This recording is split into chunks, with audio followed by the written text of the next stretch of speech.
Hello and welcome to Absolute Comics. My name is Benny. That is Sal. I'm from Comic Story and he's from Comic Pop. We do a lot of comic book stuff over at YouTube. And every week at about Tuesday at about 5 p.m. Eastern, we do Absolute Comics, our news and comic book discussion show.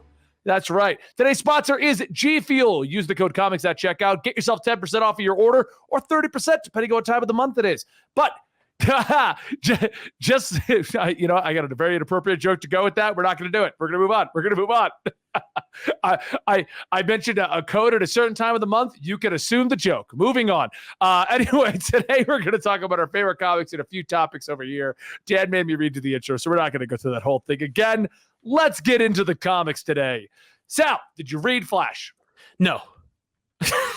All right, Sal, what did you read? Here's the thing. I know what happened. I know what matters with respect to Flash. I looked for it on Comixology. I couldn't find it. I couldn't find any book that came out today that was called Flash. Maybe Flash I just annual one. I looked for I literally wrote the word Flash into that came up for me. That's how I found it. I didn't get it. I thankfully it was spoiled on Reddit this morning. Well, around like 6 in the morning, I saw it. My biggest problem with this is that it's flagged as an annual, and it's the conclusion to the storyline that's been going for 5 issues. You know, that's what they're doing over at Spider-Man too. Every time that Spencer wants to finish up an arc, he does a Spider-Man annual or a giant-sized Spider-Man book, and it's just the conclusion of the arc. He's done that twice now.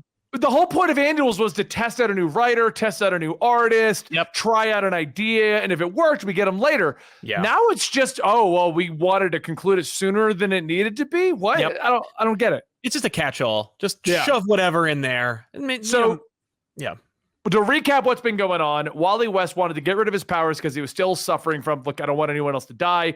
I already messed up with Sanctuary. Barry, just take my powers. I just want to go live my life with my family.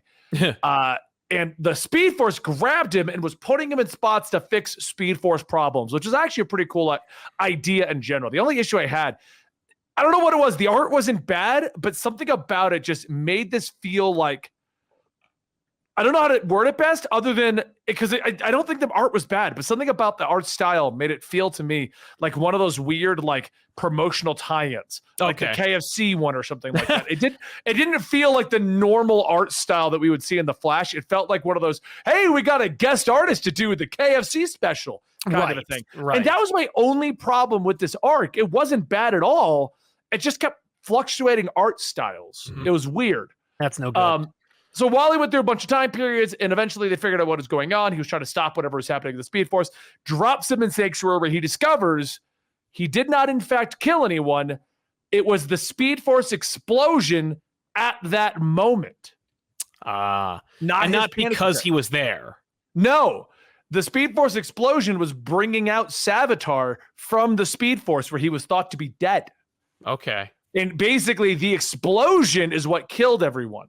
God. And that in itself is cool. It's a good way to redeem it. Wally, you didn't do it, and all the suffering you've gone through can be kind of dismissed, and we're done with that. Yeah. But they also had it timed perfectly so that the Speed Force bubble hit everyone except Roy right away. So Roy could talk to Wally. Oh, okay. Now, Roy is also an integral character in Infinite Frontier. So does that have any connection as well? No, because the way they handle it is Roy's like, what is going on? Why is everyone shocked by your Speed Force? Wally tries to play it off so that Roy doesn't know what's happening in the future. Yeah. They eventually just kind of reveal it all to him, and then Roy puts 2 and 2 together that he's going to die. Right. And he then tells Wally, like, because they try to find any way possible to stop Savitar and not break the timeline, which is what they're going to deal with, right? Right. And what happens is, they decide to go with, and I'm sorry for spoilers for anyone here, like it's worth a read even with this knowledge. Yeah. I am apologizing. I just realized how much of this I'm spoiling right off the bat. Like, well, I'm just going to ask, like, why doesn't he just shove Roy into the future so that he like dies or disappears? Well, they word it, Mr. Terrific words it basically where it has to still happen in the way it's intended. Okay. And Roy figures that out and gets to basically ease Wally's guilt and say goodbye to Green Arrow. Okay. Because Ollie, which I found weird to be in the beginning of the story as a part of this whole arc, has been there the whole time. And they can see what Wally's seeing. So Roy gets to say goodbye to Ollie too. So he gets a final goodbye to everyone. The only problem with that is he's already alive again. Yeah, so it doesn't really matter. But okay. I mean, Yeah. man, if you just have a strong editorial team, you don't have to do annuals and constant retconning to try and fix just a boneheaded decision that was made in an I event. actually liked Heroes in Crisis. But Mm, it was just weird that of all the characters that Tom King got to use, he got to pin it on Booster Gold, Harley Quinn, and it was Wally West. Like yes.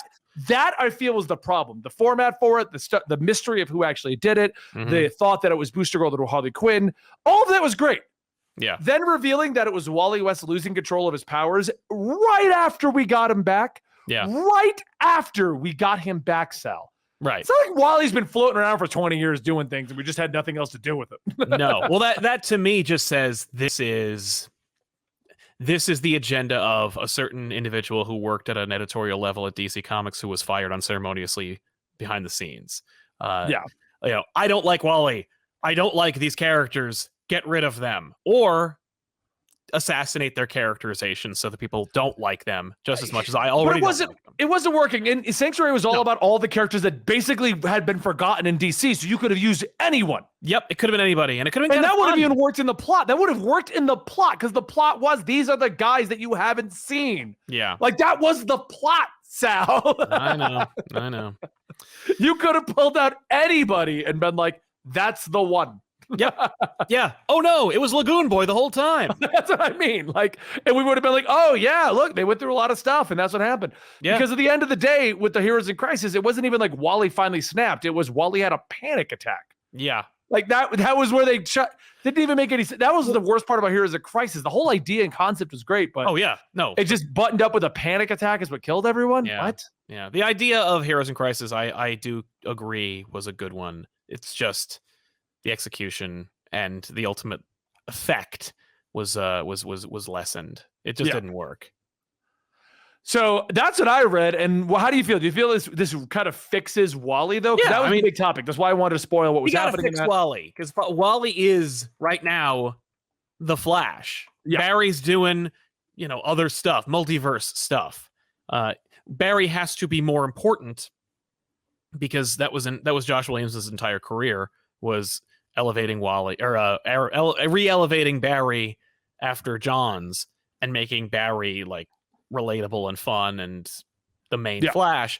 So Wally will never overshadow Barry again, but at current reading and recording, Wally is the day-to-day Flash. Yeah. And that's nice.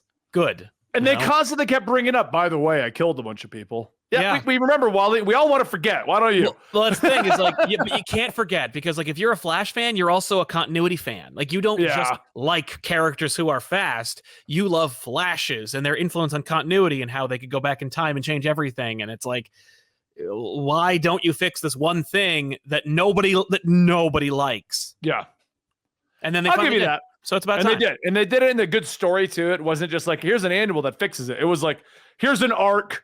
And it concludes with the fixing that, which was exactly. And it's connected to Savitar, who I think emerged during Wally, like during the Mark Waid run, because I think Waid invented Savitar. Yeah, and he was killed, and they bring that up too. Like, weren't you dead? And he's like, I've been hibernating. Sure. Okay, Savitar. Which is great because the Flash Savitar is not even close to the Savitar in the comics. So anybody who's a Flash TV show fan is going to be like, who is this guy? Sweet. I did read Batman the Detective, which I really enjoy. Okay. It's a fun book. The art's great. It's just it's confusing because I remember Taylor saying it was in continuity, but I think I'm starting to get it, and I don't think it is, and I think it's set in the future. I don't know. And it's kind of like a pre-Dark Knight Returns kind of book. Is that like the Batman Reptile one where half the villains are dead? Yeah. And I'm like, I thought this was in continuity. Like, no, quite obviously not. You've murdered half the Arkham Asylum. Yeah, no. Batman Reptile, man, that book. Well, first of all, it was written for Steve Dillon, so it's obviously years old. And second, it has this. That's a crazy book in and of itself. But no, that's a Black Label book too. That's over there. I did read Infinite Frontier as well, and it just continues the mystery. I liked that. I liked Infinite Frontier. Yeah. My only complaint is titling. We have Infinite Frontier 1, and then we have Infinite Frontier 1 again. Like, oh my God. Well, there was Infinite Frontier, and then there was Infinite Frontier Secret Files, and Infinite Frontier. Yeah, like what is in Infinite Frontier? Finally, you can look at the cover and just go like, oh, this is issue 2 of 6. Yeah, exactly. I know what I'm reading. So that's great. I thought it was like the current direction of DC, but now it's a book. Like, yeah, no, and it is, but this is phase 1 of the new status quo. Don't phase it. Don't phase it. We've got enough phases. I hear you. I'm waiting for phase 5 of Harry Potter to come out, Sal. Oh, well, then you haven't clearly seen the stage play or read any of the I have read the stage play. Ugh, it's so horrible. There's also apparently a video game. I remember seeing a trailer for it like 5 years ago. Remember that game? I'm going to play that. It's like an open world, join the Harry Potter cult. I know. When does that friggin' come out? Never at this rate. Right? Exactly. Like, come on, give me that. Yeah, I think those are the only 2 books that I read that came out today, but I did buy Joker, Justice League Last Ride, Detective Comics. So. Yeah, I got Joker literally opened up. I was going to read it before this, but I just kind of got bogged down with work and stuff like that. Great series. All right. Well, any other comics you want to talk about? What about what's going on at X-Men? X-Men, it just launched last week with a new number 1, with a new creative team. Am I confused? Why is we had X-Men 1 through 22 and now we have X-Men number 1? Yes, it's a relaunch. It's a new volume. This one's X-Men, new team, new direction. Pepe Larraz is drawing it for, I hope, forever. It's written by Jerry Duggan, and it has a very different feel from any other Jerry Duggan book that I've read. It's great. I love it. And it's the X-Men ingratiating themselves back into the Marvel universe. Like this is the superhero X-Men team. This is the team which does as much as I'm enjoying Hickman, I wanted that. Yeah. That is what I feel was missing for me from the Hickman run. I like the idea of Krakoa. I like what they're doing. I like sometimes walking away from the comic going, what the hell was that? You know what I mean? Like, the X-Men book. but at all times, I've always been like, where's the X-Men in the normal continuity book? Right. Where is Wolverine, Cyclops, or the new team intermingling with the rest of the Marvel universe? So I haven't read X-Men 1 yet, but I am going to check that out if it's finally putting them back. Oh yeah. Now we've established all the world building. We spent a year with Hickman world building the X-Men. Yeah, outside of King in Black, which they were integral in. Not really. They fought. They're in it. Like they're on at least 2 covers of King in Black. They're also in Heroes Reborn. Yeah, kind of. It's not about them, like if it's Aaron, they just ignore it. But this is, the Fantastic Four show up, the Avengers show up, Spider-Man shows up, and it's just like, this is the X-Men being heroes, but also setting up the new status quo and what they're doing and why they're doing it. And it still has the exact same feel as the last couple of year or so of X-Men, but in a new direction that is still directly connected to the status quo of X-Men. Like, it's not like, here is 90s X-Men. It's just more like, here's more of this Dawn of X, Reign of X period. I think it's technically called Dawn of X still. That's what my books say over there. Yeah, right. Yeah, just check the spine. But it looks great. Yeah, but the art's gorgeous. I'm still on board with it, Sal. I'm still on board with X-Men. Good. Yeah, let me tell you, when that event hits, like we'll see how you feel after Inferno. Because Inferno is the next big event, and I think it's going to be pretty dope. The chat says we're in Reign of X, so we're past Dawn. Now we're in Reign. Now we're in Rocks. Yeah, I like that because it was Hawks, Pox, Doc. I'm going to make a quick comment here, footnote for our chat and our audience, everyone. We are not going to be discussing Black Widow on this show. We have full opinions of it. We both enjoyed it, but it's on our Absolutely Marvel and DC channel, located over at, if you go to YouTube, you can search Absolutely Marvel and DC. If you're watching on Twitch, it's the VOD from yesterday. We did film it live like we normally would. It was a separate episode from the normal Absolute Comics podcast. If you're interested, go check it out. We both enjoyed it, though. I'll tell you that right now. So True. Yeah. All right, so moving on to our first topic in the list here, then, unless you got another comic book to talk about. We good? No, we're good. Let's move on. Zombified version of the Suicide Squad is about to take over Gotham City in a new series titled Task Force Z. Matthew Rosenberg, Eddie Barrows, and Eber Ferreira. Okay. And I put the chat over the rest of that if you want to read the rest of that for me. Oh, sure. Let me pull it up here. Because I can't even reach my keyboard now with this new camera. Yes. This event will pit the Justice League against a secret army of vampires. Oh no, I'm sorry, that's a different thing. I heard Wait, zombies. that's also written by Matthew Rosenbaum. Hold on, we're gonna do both of these. So we got the Suicide Squad as zombies. Yes. There's also a DC 12-issue maxi series, DC versus Vampires, also written by Matthew Rosenberg with James Tynion involved. Yes, and Otto Schmidt. So you're like, well, okay. So with Task Force Z, the squad's being led by Red Hood, and it's in the main continuity as it is tied to A-Day, which was the Arkham Asylum Joker attack. And the squad will include Bane, Man-Bat, the Arkham Knight, Sundowner, and Mr. Bloom. That's a great team. I love that. And they're zombies because Bane's dead. They're bringing back Bane right away, and Mr. Bloom's coming back. They're all these are dead. Wait, Arkham Knight's not dead. No, neither is Man-Bat or Mr. Bloom. No, Mr. Bloom's dead. No. Yeah. He can't die. He's like a rubber man. Like I don't think anyone's even used him. Was he ever alive to begin with? I think, yeah. I think he's a guy. Like, he knew them. I thought he was a flower. He uses flowers or seeds. It's been a long time. But yeah. So anyway, so there's that. There's Zombified Task Force Z. Cool. They're going to murder Man-Bat and Arkham Knight. They're just going to be like, hey, here they are. Bang. All right, get up. I hope not. Maybe that's spoilers for the end of the Man-Bat miniseries. I don't know. By the way, it could not be. Maybe they're not necessarily zombies. Maybe it's like characters that have died and come back to life. Like Red Hood is definitely, on that team. Yeah, he is. I mean, zombie Red Hood now? Is that where his character arc is going next? Right. Probably. Knowing what they do with him. Yeah. I mean, he's been to space. He fought the supernatural. He's teamed up with Bizarro. He was in 3 Jokers for no reason. Like there's, he's busy.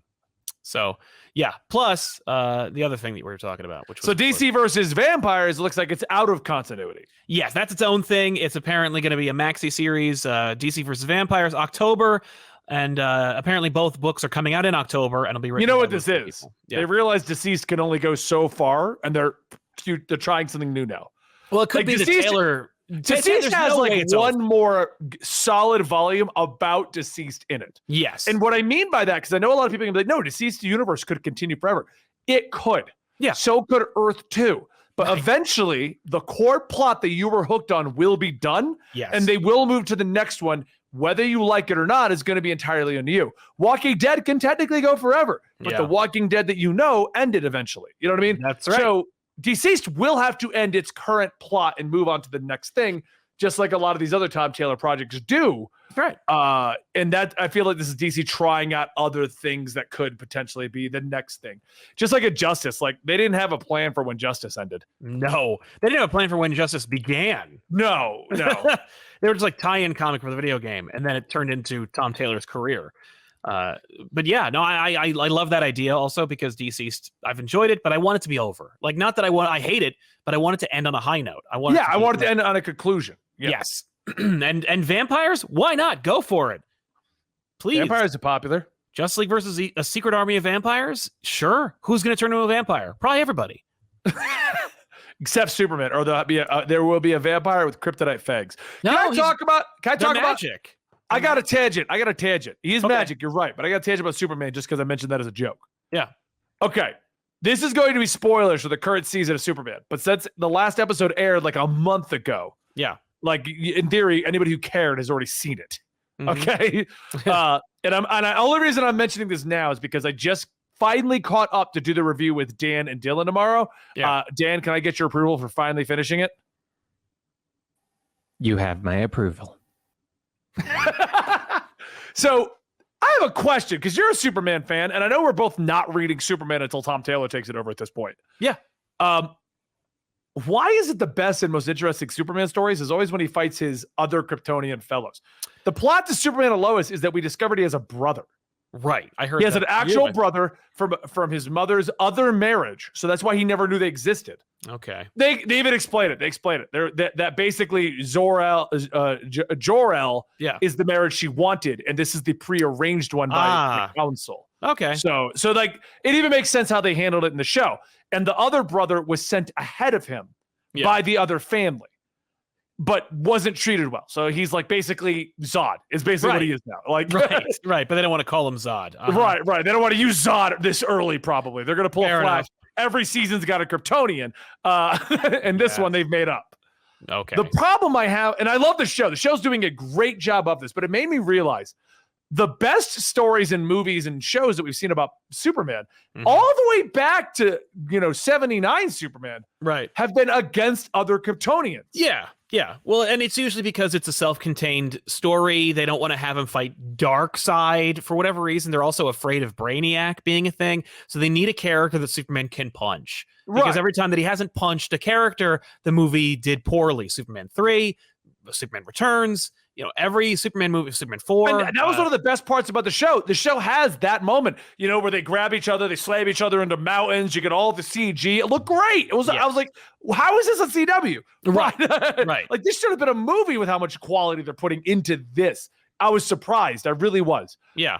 And I think you would love that show, Sal. Yeah, I enjoyed the first episode when we watched it. But the 2 and 3 weren't the greatest, but after that, it's fine. It's all Superman Lois. Cool. Just 2 and 3 tried to do too much of the kid stuff. I didn't like that. Yeah. I think they got the message too, because they were like, oh, geez, these kids. But what I'm saying is, why does Superman because everyone's like, why don't you read more Superman? This is my problem with Superman. To make him interesting, you need stakes that he can actually fail at. Right. And regular robber, even Lex Luthor most of the time, he can't do anything. Or Lex Luthor's like, I found more kryptonite. Lex Luthor defeats Superman ideologically. He defeats him, sociologically. The idea but it's not like a consistent thing. The problem is, it's like Joker. Joker's useless when they bring him back every other week. Yes, I agree. Yeah, he's overexposed, and that's right. Like, Superman villains are tough because Superman can do anything, and he's like the strongest, smartest, and best. So he fights Parasite. Oh no, he can steal Superman's powers. How will Superman defeat Parasite? Because you're watching it, like Superman kind of highlights the issue with superhero comics. It's in that you're not watching to see if Superman makes it. You're seeing how Superman will defeat the villain. Yeah. And that's every superhero story. It's just that Superman makes it a lot more obvious that is what the story ultimately is. And if you're worth your salt and you're writing a good Superman story, your story is not about like the fight. The fight is a thematic representation of the true conflict that Superman is having, either ideologically or personally as Clark Kent, or sociologically when he's dealing with like a larger issue or a more personal, intimate issue. And so like when it comes to Hollywood just doesn't know how to break that mold. They're just like, it's Superman. We can't get over the Dick Donner stuff where it's just like he can fly and it's amazing. It's mesmerizing. The music. And it's like, yeah, it's great. But like, what's he going to do next? And it's like, I don't care, nor do I understand. And they have a one-dimensional understanding of Superman. So they're like, well, Lex Luthor's lame. So obviously got to fight somebody. It's got to be Goku. And it's got to fight another Goku. Like, and it's just like, that's not Superman. Like Superman is not a Zod fight. And it's like, it's more than a Zod fight is my problem. Yeah. Now, what doesn't help is I'm sitting here going, it was amazing watching him fight his brother. It was dope. Yeah, it was awesome. And I'm a Dragon Ball fan, so you're not wrong. But right? Like, oh, wow, Goku's a terrible dad. But he's going to punch something. Yeah. And it's like, but I don't want to, like, but Superman better not be a terrible dad because Superman's Superman. It's a different character. And I think that's what I love about the show. He is a great dad. And they spend the first, like, good chunk of the show establishing that. Like, right. And I think but that's the thing is that like you can have your cake and eat it too when it comes to Superman. It's just that like, just enjoy and explore the character. And that's the real ultimate issue with every live action adaptation of Superman. It's just like, no one ever just goes, well, I like Superman, so I know about his cast, his supporting characters, his villains, and I can come up with an interesting angle on Toyman or anybody. Like it doesn't have to always be Zod. And I think that the Zod thing is just quick. It's just a quick shorthand. Another Kryptonian. That way he can fight him. Well, that's what I feel like they're doing because they did that with Flash. Season 1 was Reverse Flash. Season 2 was the other Reverse Flash. It's all fast. Fast. And season 3 was Savitar. And at Savitar, we were all like, okay, is he just going to run faster? Right. And so I'm expecting Superman to be like, it's his brother. and then it's the other Kryptonian, and then it's Zod, like, and then it's Ursa, and then it's like, I fully expect it to be just nonstop. And then evil Superman, and then evil son, and then evil. Well, naturally, they'll have to make Superman bad. One of his sons will have to like rise up and fight Superman, and then maybe kill him or go and throw him into the Phantom Zone. Then the other brother will go bad, and then they'll have to fight each other. He won't be strong enough. They'll go to the Phantom Zone, go get his dad. It's going to be really stupid. I'm going to laugh in that season 3 what you just described. It's CW, it's TV, it's Warner Brothers. So like, I know what their playbook is. They've been using it for 35 years. The other problem I realized watching the show, and if you want a full review of the actual show, and I'll be discussing this with Dan and Dylan tomorrow when we film it, over at Absolutely Marvel and DC, the channel that Sal and I run with Dylan and Dan, we do a weekly review on Superman. Yeah. The other problem I noticed, and you'll get a kick out of this, we all kind of ignore the glasses to Clark Kent thing. Yeah. You know what I mean? Like, it's fine on cartoons, it's fine on comic books, but whenever it's live action and Lois is literally sitting this close to Superman, it just doesn't work. You know why it doesn't work? It's only worked once, and it was Chris Reeve. And why it worked that way is because Chris Reeve actually acted. Yeah. Like Henry Cavill, I love him as Superman. So please, here comes the hate, but it's like Henry Cavill looks like that SNL sketch where The Rock is Clark Kent. It's just, he shows up and he's like mad he has to wear glasses. He's just like, hello. Like, he doesn't even change his voice, doesn't change his posture. He makes no effort to be Clark Kent. He's like, well, this isn't going to last, is it, people? I mean, come on. Like, come on. But he did it. Brandon Routh did it. His Clark actually was one of my favorites, but he just was being the Chris Reeve Superman again. Yeah. So I don't really count it. But everybody else, like Tyler Hoechten, whatever his name is, his Superman, he's doing it okay, Clark, but it's like, it's Midwest non-city Clark. He's not doing the all-star Superman. Oh, that's how people confuse the two. Slouching, bad. Right. No, he's not. And I think that's my issue with him in the role. Yeah. He's Superman, and he's Superman all the time. And the only reason why he might get away with this because he's wearing flannel. Well, he works on a farm, so of course he'd be built. You know what I mean? Like, exactly. Well, like the last episode was like a recap episode, and they just showed the scenes of like Lois Lane interviewing Superman and then talking to Clark, and I'm like, they're both this close. Like, he didn't even shave the stubble, Lois. That's weak. That's just like, you know what else it is? The guy was created in 1937. They weren't thinking of like HD TV interviews at the time. Yeah. So yeah. If you all I'm saying is, I mean, we all just ignore the Superman Clark Kent conundrum, but whenever it's live action, it just works less. Yeah. Yes. Yeah. And that's the problem. That's for me. That's a huge issue because Superman should be a perfect movie because Superman is like a perfect American myth. He's actually the best American myth. You take Johnny Appleseed or John Henry Iron. No, Superman is like the best American myth we have. And cinema is one of the best art forms we've ever created. And it's like, I want to see that perfect marriage. And I think that's why people keep hailing the 78 movie. And it's just because they kind of nailed it. And that movie is pretty boring. Like, oh, you just pissed off half our audience. Sorry. It is. The opening 35 minutes are pretty boring. And Superman doesn't do much. And his solution to the problem is a power he never has. So, but the feel, the music, the acting, everything works. It's just that, like, if they had just embraced more of Superman, it'd be a perfect Superman movie. And I'm just waiting for that to happen. But you know what? It's a comic book, and that's all we need is just a perfect Superman comic. Here's the thing. Is there a perfect Superman movie? For me, no. Is there a perfect Superman comic? There's probably like 50. Yeah. Oh, yeah. The movie's just, the big issue just boils down to just, like, the excuse of the glasses versus not glasses is that who's really going to see Superman? He's moving quick. He's coming in and out. That's fair. Yeah. But if Lois does. Yeah. No, she should definitely. I mean, she's an investigative reporter, but maybe she doesn't. Maybe she chooses not to see it. Maybe she's terrible at her job. she's just awful at her job. Really, that's what it is. She's just the worst. And, all right. So let's move on to the next topic then. I think I've derailed us enough with the Superman talk. Superman. Yeah. DC, this is more for you, Sal, but DC has officially revealed the Wildcats. Yes. the Urban Legends book. What do you think? I know. Well, it's funny that they cram it in this Urban Legends book, but they've been teasing Wildcats for a while. Grifter obviously has been pushed in a big bad way. Yeah, you're right. Oh, I just got a weird chill from that coffee sip right there. But Grifter's been pushed in a big bad way. But then Zealot showed up, and I'm sure we're going to see more. And then, of course, one of the pages it says the Wildcats will return. Yeah, I mean, like, I should hope so. Here's the thing.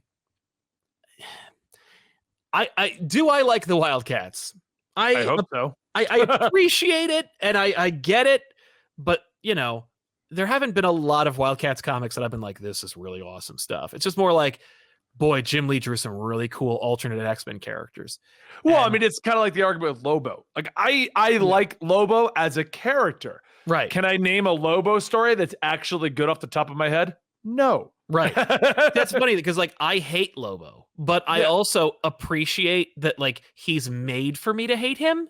Yeah, like, that's what I mean. Like, I cannot think of a solid Lobo story where I could be like, someone goes, I really like the idea of Lobo. Where do I read more on? Right. He killed Santa once. I mean, like that. I got like nothing for you because no Lobo story's good.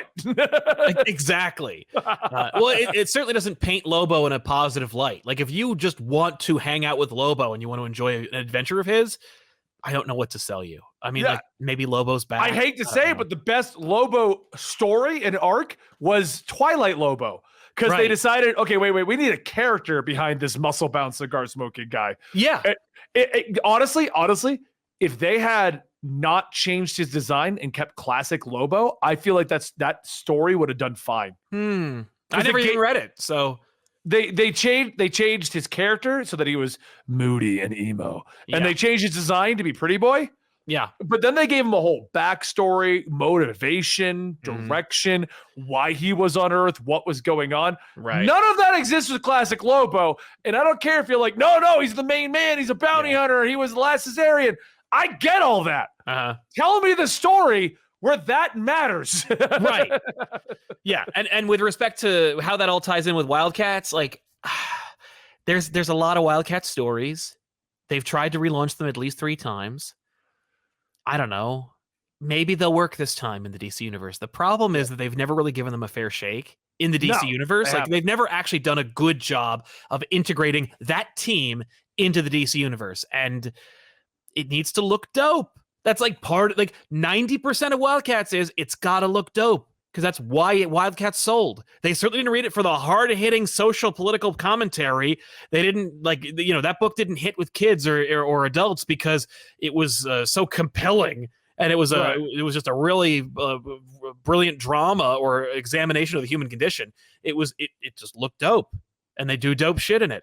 So hopefully they do that in this. Like, if the Wildcats return, they better have a plan for them, and they better execute it quickly. Like, this has been a really slow burn to bring back the Wildcats, and it's like, yo, people are already questioning like 5 years. And people every time Grifter shows up, people go, "Why Grifter?" And it's like, they're already questioning the coolest looking one.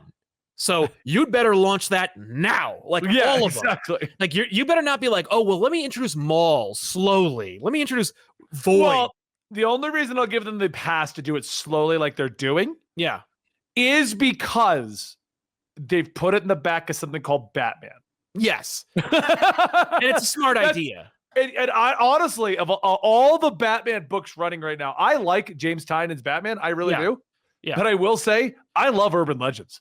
The idea that there's a book that is actually doing okay that tells more stories about Red Hood and Batgirl is spoiler, and I get these little what-offs about Katana. I'm loving Urban Legends. Yeah. And putting Grifter in there is super intelligent. It is. Well, and by the way, this buries the lead in a big bad way where it's like, no. They're not just bringing back Wildcats. Deathblow is back. It looks like Caitlin Fairchild is here. So there's an indication of Gen 13, which is kind of unbelievable.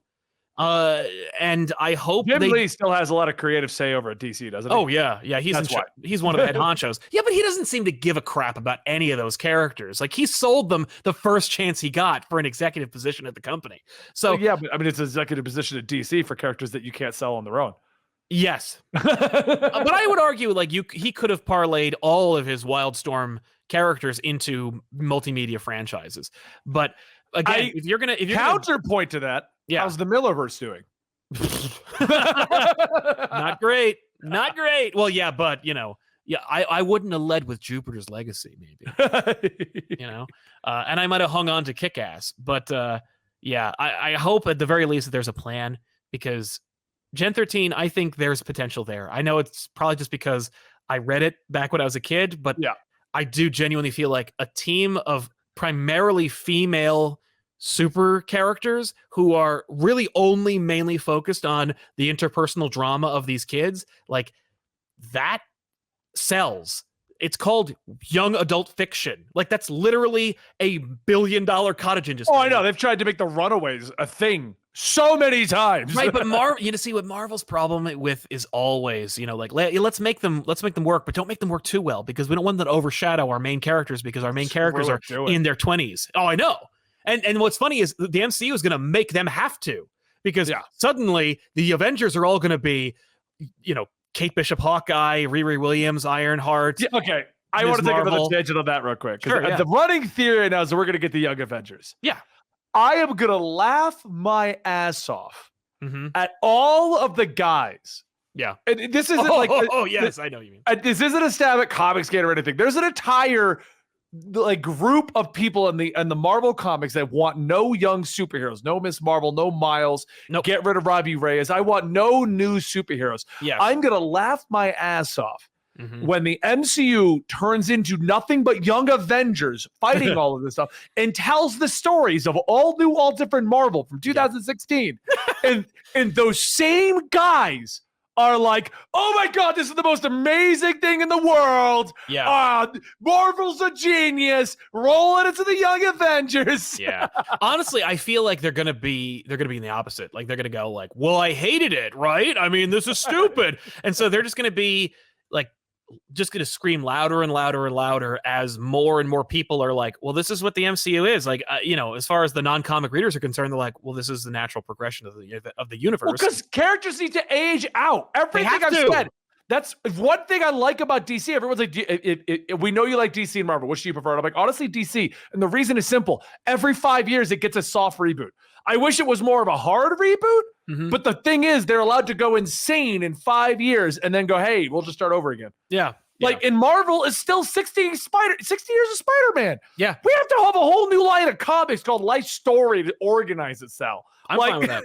No, they're great. They are great. I love Marvel's sliding time scale. That's for me, that's preferable. That's why when DC was like, everything happened and everything matters, I'm like, finally. CJ in our chat, because we do this live at twitch.tv/comic story every Tuesday at 5, says we've already seen it with Falcon Cap. It went over a lot smoother than it did in the comics. And it 100% did. And what this does is twofold. One, it says that this stuff isn't a bad idea. Right. Aging characters up, letting them retire, bringing in a new person is not a bad idea. Yeah. It also says handle it better than Marvel Comics did. Because like I said, back when All New, All Different came out, the only big issue with All New, All Different Marvel and replacing every superhero was doing it all at once. Yeah. The MCU was doing these one at a time. Yep. Well, that's the way to do it. And it's earned. Like, yes, Iron Man is dead. There's nothing, and there's nothing you can do about it. Yeah. So what are you going to do? Are you going to stop, or are you going to reboot, or are you going to keep going? And if you keep going, you got to get a new Iron Man. Yeah. And if you're going to get a new Iron Man, maybe you might want to plan for a younger character. And it's like, yeah, that's what you do. And it feels earned because it feels like it's part of an ongoing saga. So that's how it should feel.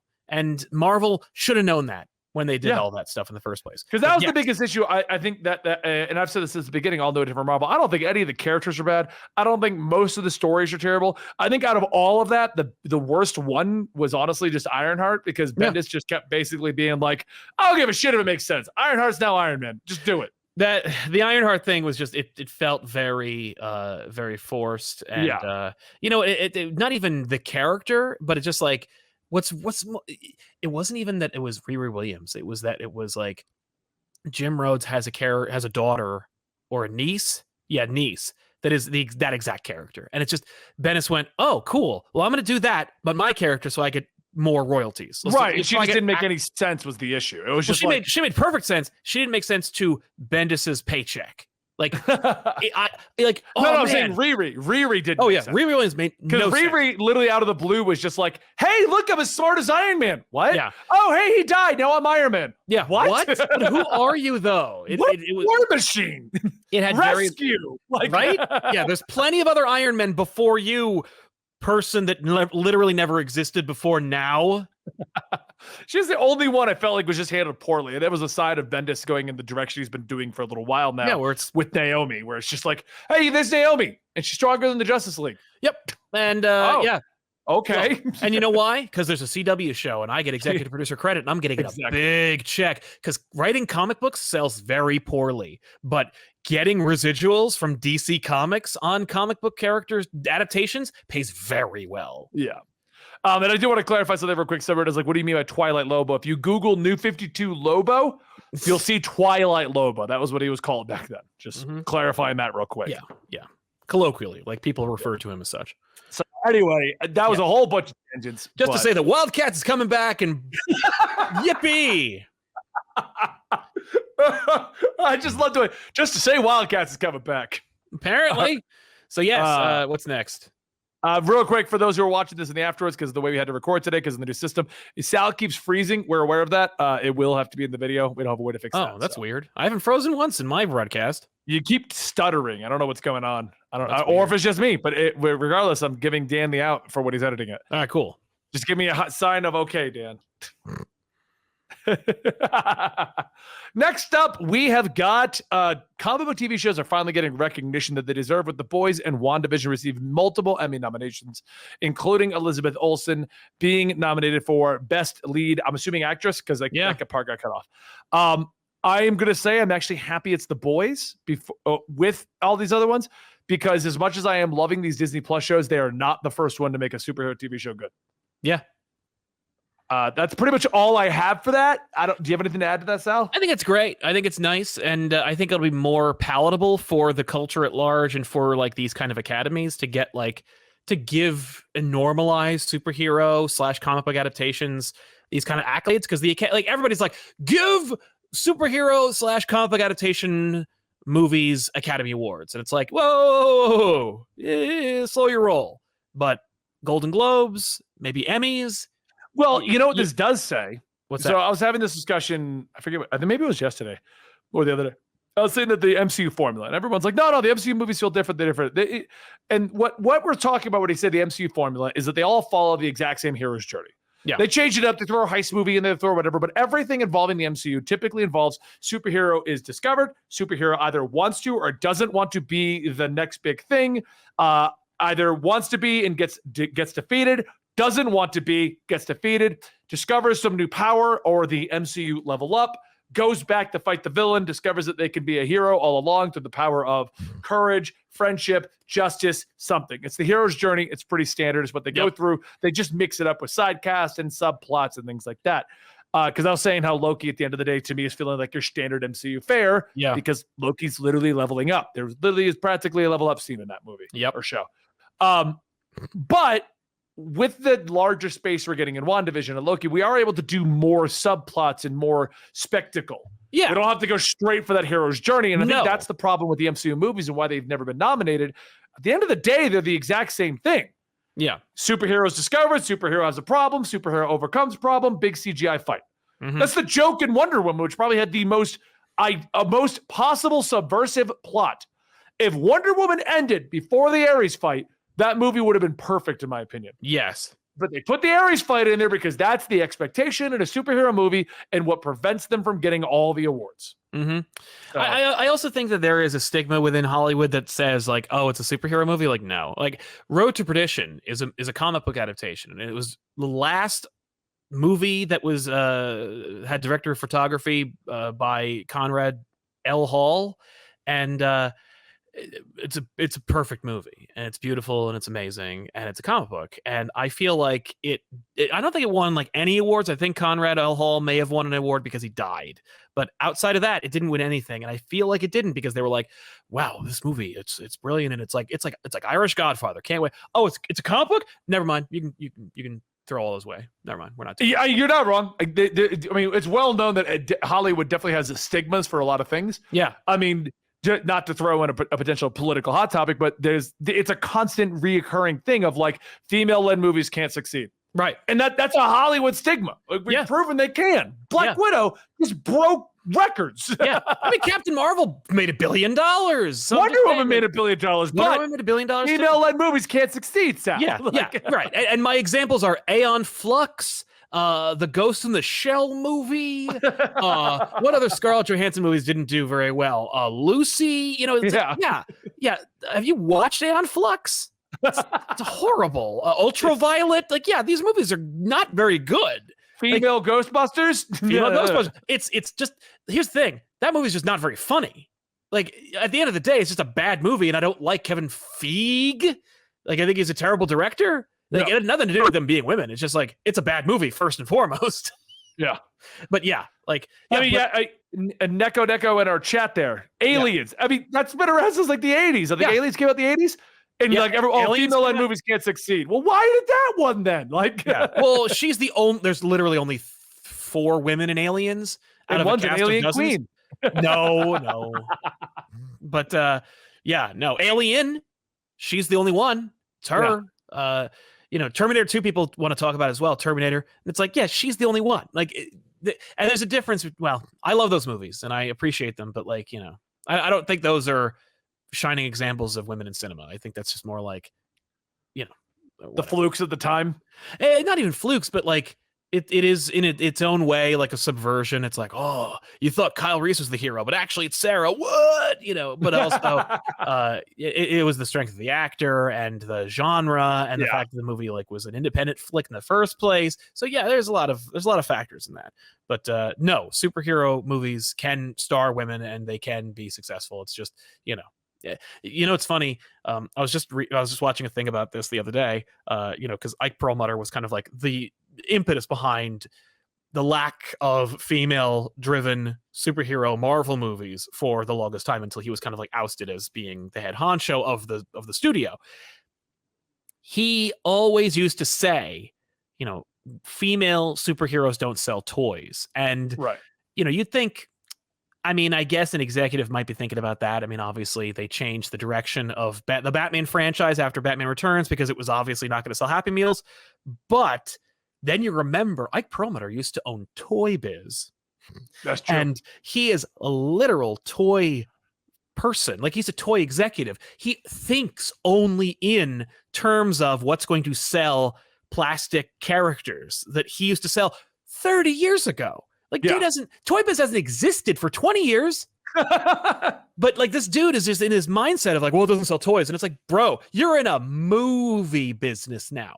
Like, you're not selling plastic action. I mean, that's the same argument they used to have with Young Justice, though. Why did Young Justice get ended? Well, they said it wasn't selling enough toys. Right. Right? Like, we can't just make good shows in cinema? Toys. First of all, where the hell are all those Young Justice action figures I hear so much about? Like, yeah, that's true. I never saw them. I'm a collector. I go buy things like that. Like, oh, it didn't sell toys. Maybe you should try selling a few. I definitely would have bought a Superboy, a Robin, an Artemis. Especially the characters they had in there. Like, I'd like to get an Icon or a freaking Static action figure from Young Justice. Are you kidding me? I gotta spend $70 on an action figure from DC Icons to get Static now. Screw you. Yeah. Anyway. But yeah, so it's arbitrary and it's stupid, but I'm glad that at least we're getting some recognition. And the thing is, I remember them saying like, Black Panther should have got Best Picture, and I'm like, I think it's great that it got nominated, but like, only nominate movies if they deserve them.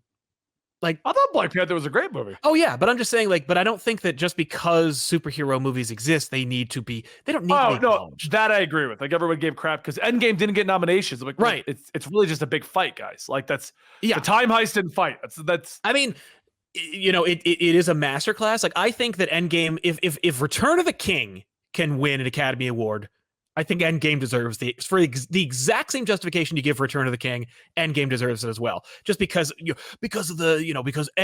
they got snubbed because Fellowship actually deserved the nomination for Best Picture, but also because of like the technical achievement and the masterclass of creation and how they filmed it all in one, like just the effort and the work involved in making this franchise and making this film and this film series. Like, it's not just because of the construction of the Return of the King film, it's about like all the other stuff. And with Endgame, it's the same friggin' deal. Like, even if you don't like Marvel movies, like the 10-year achievement, the callbacks, the that's what I said. I still to this day think that that Infinity was it a War Infinity War and Endgame, they're great movies. Yeah, but and they're amazing as a finale to the MCU. Right. I don't think they hold up as Endgame a lot better than Infinity War. But I still to this day I don't think Infinity War holds up as a solo movie if you're not connected to the MCU. No, I don't think so. Now, my point is almost like null and void due to the fact that almost everyone in existence knows what the MCU is now. Right. Well, and I rewatched Endgame the other day, and I was like actually kind of impressed by how well constructed it was and how balanced it was. It reminded me very much of like a Zemeckis film, where I'm like, look at how like every time you're not about to lose interest. It's like it gets you like 8 seconds before you're about to lose interest, it switches focus, and that it gives equal screen time to 14 characters.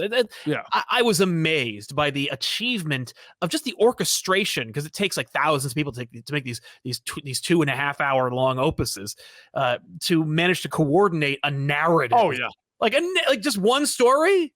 Amazing. I was like, that's kind of impressive. The whole thing is a technical achievement. Right. Every scale, every measure, it's a technical achievement. I would 100% agree with that. Right. All right. Well, let's move on to the next topic here. Yeah, please. Yeah. Now we're just praising Endgame, how good it is. Right. Exactly. Exactly. Marvel fanboys hate them. I know. Apparently, there is controversy on the internet about the new design for Lola Bunny and Space Jam: A New Legacy not having boobs. Okay, so I said I wanted to keep this on the topic because you want me to talk about Lola Bunny's boobs, Dan. Right. I do need to ask you, how old is this topic? Because that actually popped up like a month ago with the trailer. Right. So it popped up mostly because Zendaya came out speaking about like her opinion on it, because she only just found out about the controversy. But I saw it, and that's why I included the next part of that sentence where it was not really much else to say about that one, but I thought it was funny, so I threw it in here. So I was running down. So for those who don't know, the trailer for the new Space Jam came out, and Lola Bunny is flat-chested. If you're unaware, hold on. If you're unaware, the original Lola Bunny back in the 90s was 100% sexualized. Was she buxom? I don't think so. But she was definitely an hourglass figure. She was definitely drawn in a very sexual manner. Or are you just remembering it because? No, I Googled this a month ago. I Googled this a month ago. Okay. Yeah. I'm gonna look this up. Look it up. Dan. So we're gonna try out the new StreamYard. Put on the screen the original classic Lola and new Lola. So we have like the idealized Playboy bunny Lola on the left, and we have current Lola on the right. Now, what is the difference? Look at the hips and the thighs on the left, Sal. She has hips in the second page. I can't believe we're having this debate here, and I love this new feature we have on StreamYards. Yeah, so we can really get into the nitty-gritty on this show. I'm telling you, look, like she has hips. Like I would argue, number one, that her chest size is proportionate to the size of her body in the original Space Jam, and number two, that actually, because it's been 20 years. The emphasis on the butt has become, increased over the period of time.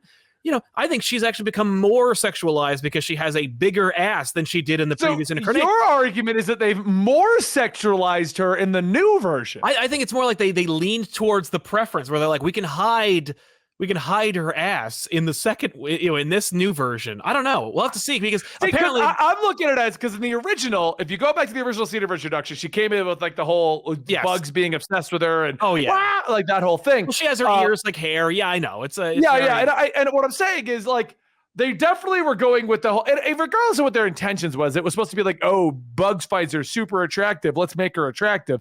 Right. And in this one, she's just supposed to be a girl bunny that plays basketball. Well, and she debuted in Space Jam, so she should be in this one. And she's clearly created just to play basketball in the last movie anyway.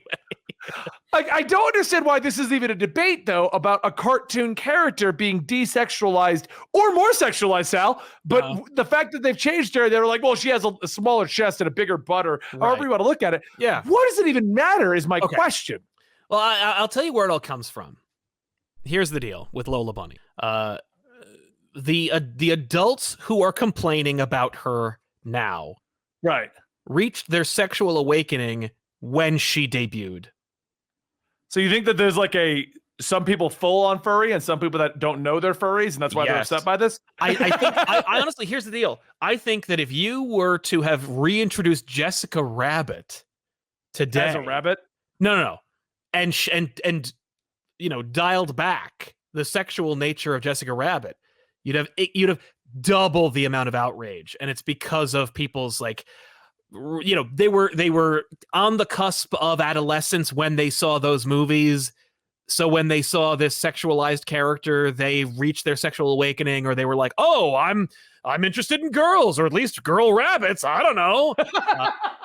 I think that like girl rabbits, and now they're seeing this and they're like, "Hey, I'm a 45-year-old man, and my kid might see this movie, and they can't get a boner from this character here. I would know." Like, I don't know. It's a really weird problem people are having, and I think so you're saying that this is the equivalent of the people that grew up with that movie. I can't remember the name of the movie where the girl comes out of the pool, flips her hair, red bikini, the famous one, Fast Times at Ridgemont High. Yeah, Fast Times at Ridgemont High. Yes. So the people that see, same thing. It's it's a generational. It is a Fast Times at Ridgemont High moment for people who think that cartoons are hot. That's what it is. I just, and it's like, it's also the problem where when Space Jam came out, obviously the internet was a thing because the Space Jam website had been in its original incarnation up until Space Jam 2 promo rolled out. But the tribalization of the internet had not quite reached its apex as it has today. And so if you thought Lola Bunny was hot in like 1994, you had to take some serious social leaps to find out if anybody agreed with you, right? You did, yeah.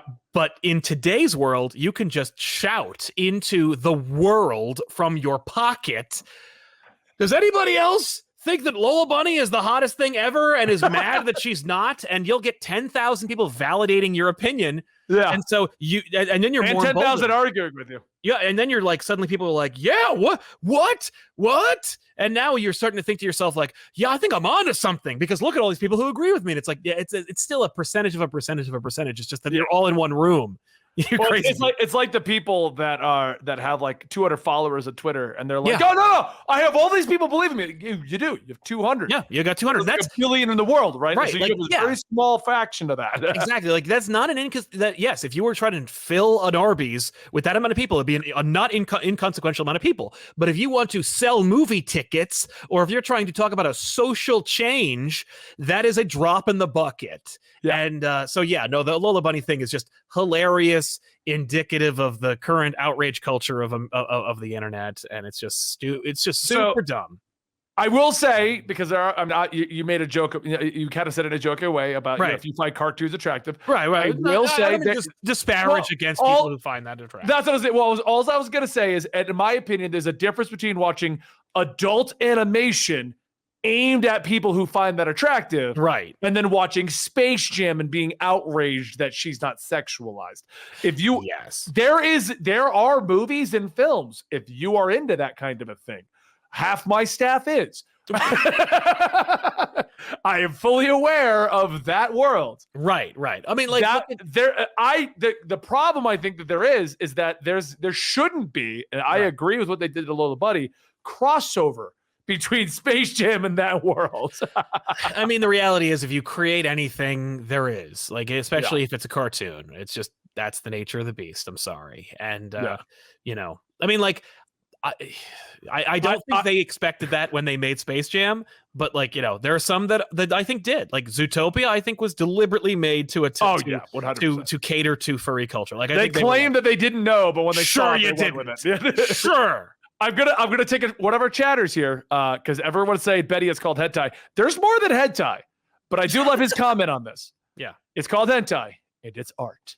And yeah.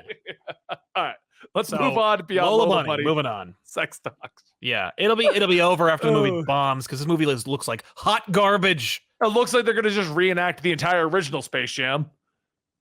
But with new actors and stuff. That's what it looks like. Cheadle, man, you got War Machine money, man. Now you don't need to do Space Jam 2. I don't know, because it's so stupid. Like, did you see the Porky Pig rap? I was like, oh yeah. like I almost like turned inside out. It's honestly, Space Jam 2 I'll probably watch. It looks like their entire attempt at catching lightning in a bottle a second time. Well, it's never gonna happen. Space Jam 1 shouldn't have worked. I don't know if you're aware of that. It didn't. It's not a good movie at all. That's what I mean. It should not have the fame that it does have. No, it should have been a forgotten moment in Looney Tunes history is what it should have been. Yeah, the Looney Tunes don't all work together. Like they are a cavalcade of colorful characters, but they're not an ensemble. You know, Tiny Toons is an ensemble. Those people all work together. But like Looney Tunes, you don't want to watch like Wile E. Coyote work with Porky Pig. That doesn't work. Anyway, it could. It works only in like a context of like a Roger Rabbit or a metatextual piece that's talking about the nature of cartoons. No one's going to watch a Looney Tunes cartoon. Nobody wants to watch a Merry Melody with everybody at the same time. For the record, just a fun little factoid. I was watching a video about some of the history of Roger Rabbit. Mm-hmm. Did you know that the only way they got the Looney Tunes and Mickey characters on screen was to agree to exact equal time? Neither could have more. I am a huge Roger Rabbit person. Yes, I did know that. But I did not know that. I was like, and as soon as they did that, and they were showing examples, I'm like, yeah, wow. Yeah, it's exactly the amount of screen time. Bugs couldn't have it over on Mickey. Yeah. But if you watch frame by frame, when Bugs twiddles his fingers, he flips Mickey the bird. I did not see that. And you wouldn't because, you know. But hey, here's something that my 7th grade science teacher told me. back when they had a laser disc player, if you pause the moment where Jessica Rabbit is thrown out of Benny the Cab and you go frame by frame, she's not wearing any underwear. But I'll bet they fixed that in the Disney Plus version. I've heard that, and yes, from what I understand, it was fixed. It's like there's that old Danger Mouse or whatever. Oh, cartoon. It's Rescuers. Yeah, Rescuers, where like there's a scene where they have a naked woman. Like the old Disney animators, they were just sleazy guys. Yeah, well, yeah. Don Bluth came out of there. Yeah, absolutely. But all right, yeah, but I just tying it back into the sexualization of Lola Bunny. That's in there. Anyway. You want to read the next one because it's cut off on me and I can't see what it was really. Sure. Kevin Feige continues talking to reporters with what seems to be his new catchphrases, quote, "I wouldn't dismiss anything. I wouldn't rule anything out." This time he says it about the possibility of Spider-Man and Venom crossing over in the MCU. They asked him, is Venom in the MCU? And he's like, I mean, I've said it. Everyone's like, no. They said they're not a part. They're only not a part of the same universe until they are. That's just what it's going to be. Everyone's like, no, Betty. They said Venom solo. Yeah, until it isn't. Yeah. I mean, guys, if you missed it, Deadpool just did a promo with Corey. So yeah. I mean, that's canon. That's more canon than Venom right now. That's what I'm saying. Like everyone's like, Deadpool's not the MCU. Now he is as of today. Like at least as much as that Noob Master character. Yeah, that's what I mean. Like, yeah, and we'll see. I think it's a good idea to cover his ass. I think it's nice. You know, he knows he's been doing this for so long. He knows not to say like no and then have to hear, "Oh, you said no" for the rest of his life. Instead, I don't know, maybe. You know, I mean, like we got a lot of money. You never know.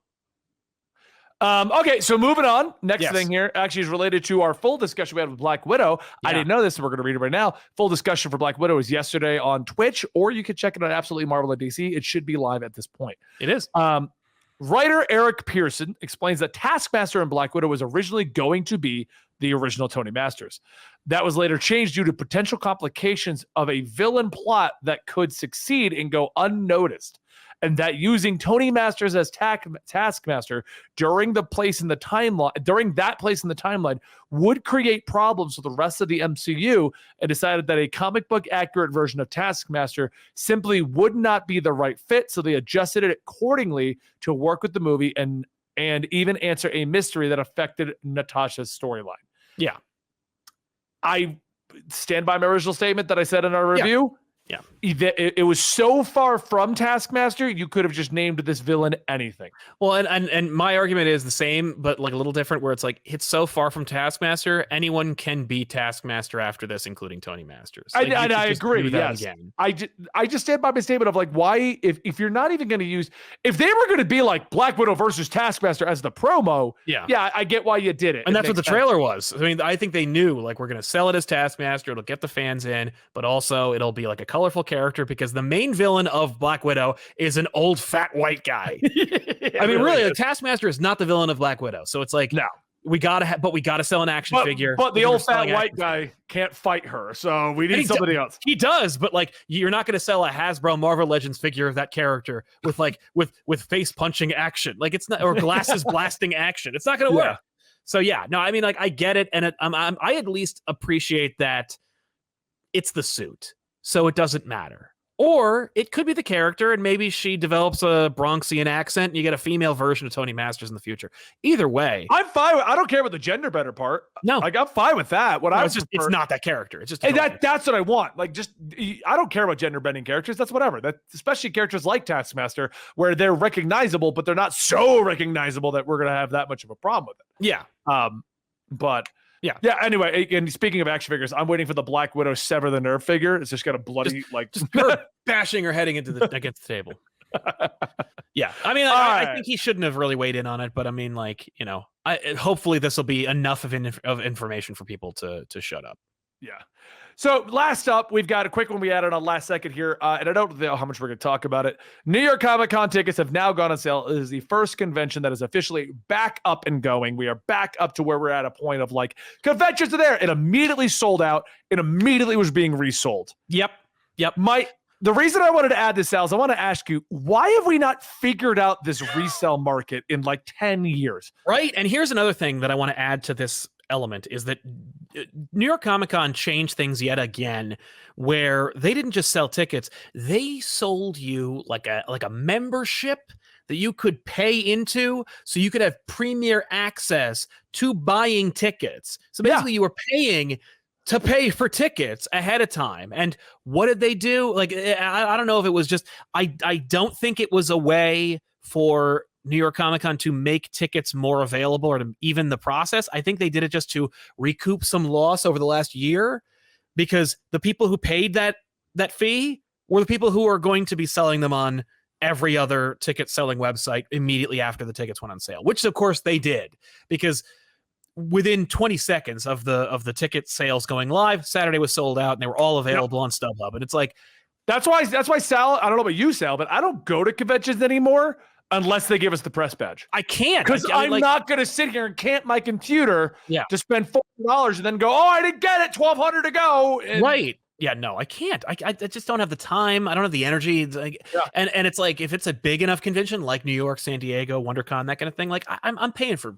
I can't make that kind of commitment where it's like, well, I'll reserve a hotel and flights, and maybe if I get tickets, I'll be able to use them. Like, it's insane. It betrays a complete lack of either understanding or respect for the customer. And that's what they're doing here. And New York Comic Con is infamous for being for doing this, for playing fast and loose with their customer base. The problem I have, though, is like, this has been going on for over 10 years now. Yeah. With the resale market, why has this not been fixed? I don't know. I don't know, because I don't see. It's like it's like the video game aftermarket. Hold on, wouldn't an easy fix just be it associates with your name and there's no resale or ability to change it? I mean, yes. And actually, hey, I bought it for Benny Potter. I have a Benny Potter. Like, I can't get an airline ticket and resell it later. No, but that's what fan verification's for, isn't it? I mean, like, you have to, because that's another element of buying the tickets, is you effectively pre-register. You register with New York Comic Con, all your information, and then they contact you. You get a special link exclusive to your identity that you click on when the tickets go live, so you can buy the ticket, and it is attached to your ticket and your identity. But that still doesn't solve the problem. And why? But that's what I'm saying. Like, you cannot go buy an airport. We don't have scalpers at an airline. No, you can't buy like a ticket to Miami and then go on Craigslist and be like, who wants to go to Miami? Like, yeah. insane. Which tells me that this problem has been resolved. If I buy a New York Comic Con ticket, it should say for Benny Potter, not for resale, and I should have to show you my ID that I am Benny Potter, and problem solved. Right, and if you show up there and you ain't Benny Potter with an ID that says so, or have a barcode that is associated with it, it becomes null and void, and the ticket just immediately goes back to the website and is available for purchase. I don't know. I don't know. It's one of those things where, like, I remember when we were talking about like conventions and stuff and how interesting it would be to like create our own, and I'm like, this is one of 1,000 reasons why I would never want to run my own convention. It's because of what a problem. It's been going on too long for there not to be a reason behind this. Right. Yeah. You got your hat on. You're thinking like there's something going on here, maybe something nefarious. I wasn't going conspiracy route, but maybe they're doing it because they, hey, we'll just sell a bunch of tickets and let the fans sort it out. I mean, like that seems like the most likely scenario is they're just like, it would. We know this works because we know that every year more people come than last year. So if it ain't broke, don't fix it. And it may be broke for... Well, it ain't broke on their business side, but for fans, it's terrible. Yeah, and they don't care. And it's like, you're a commodity. They're selling... You're basically buying... You're paying to enter a mall to buy things. That's it.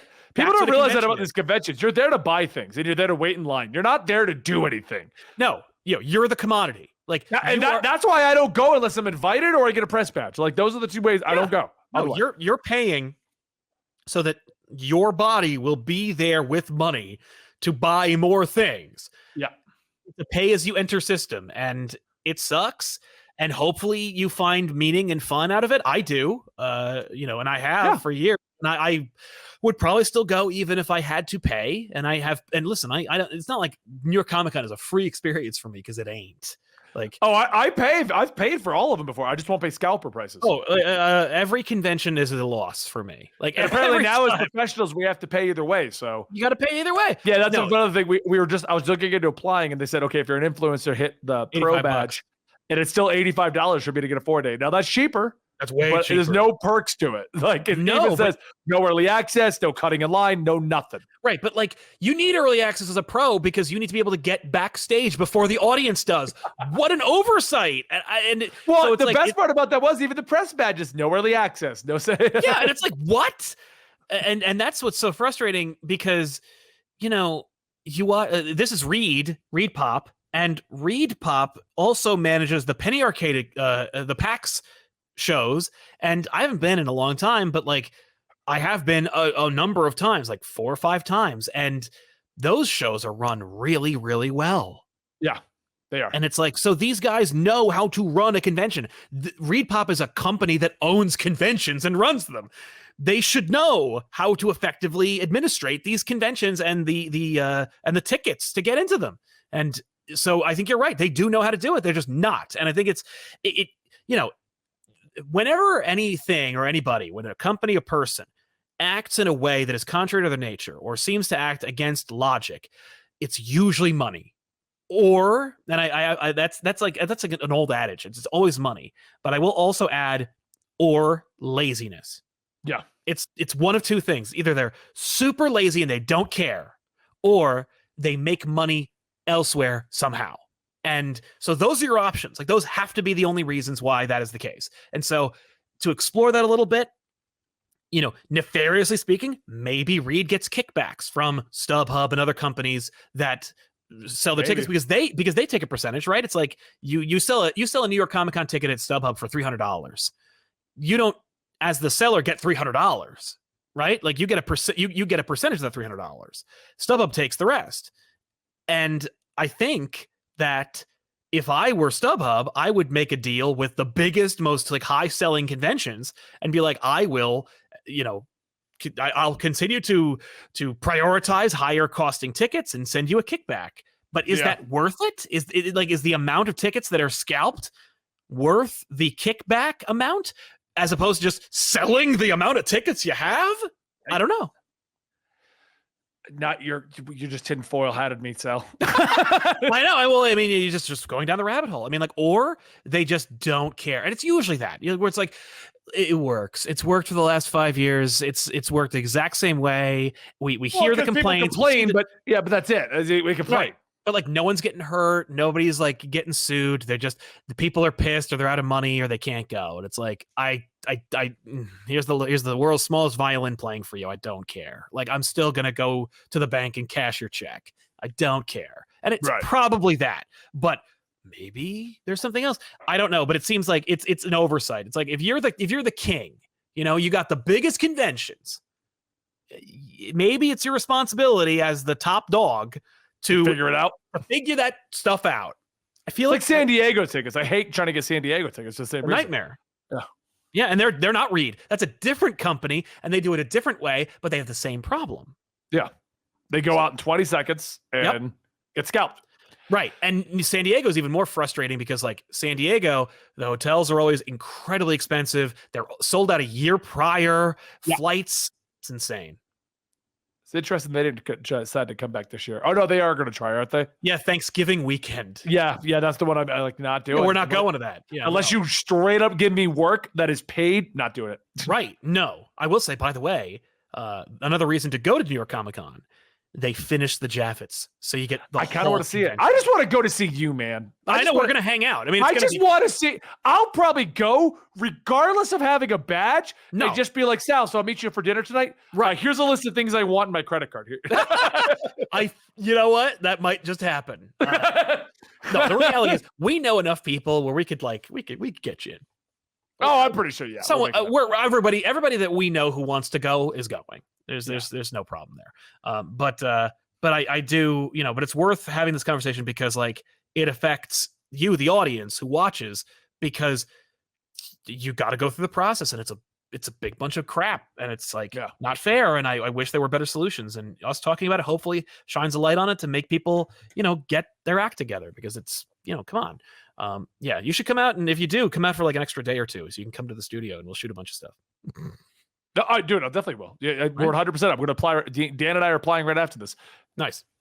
I can see Dan looking back at me. You guys can't see him, but I can see him. All right, guys. Well, we're going to close out today. I think this might be our longest episode of Absolute Comics ever. I don't know what you might be right. I don't know what made this so long, but we just had a blast. It's always fun talking to you, Sal. It's always fun having you guys watching us live over here at twitch.tv/comicstorian, 5 p.m. Eastern on Tuesdays. Don't forget, we also stream live shows on Thursdays here. This will be our last episode on the old set this week.